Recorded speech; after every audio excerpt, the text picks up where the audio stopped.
Siin me oleme Europargis ja siin ma olen juba olnud 12 aastat. Kuna me oleme turuliidrid parkimise korraldamises, siis siit sellest kohast ma korraldan siis peaaegu tervet Tallinna parkimist. Midagi siiralt head tahan ka teha, ühiskondlikus korras siis panustan sporti ja spordialaliitudesse ja noortesporti ja laste ujumisõpetusse ja käin praegu vähemalt 2 korda nädalas ise ujumas. Ujuminegi nii ka sulgpall, et seal jõuga väga ära ei tee midagi, et seal on niisugust mõnusat lõtvust, pehmust ja mõtlemist on vaja.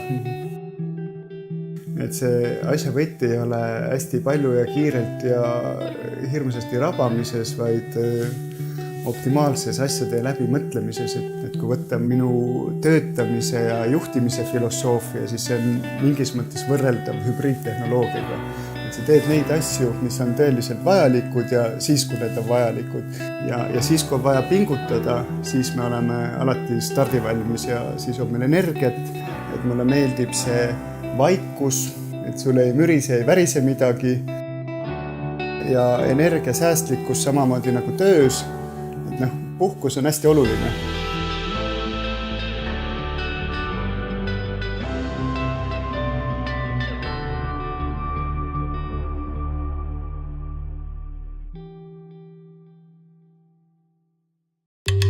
Toyota.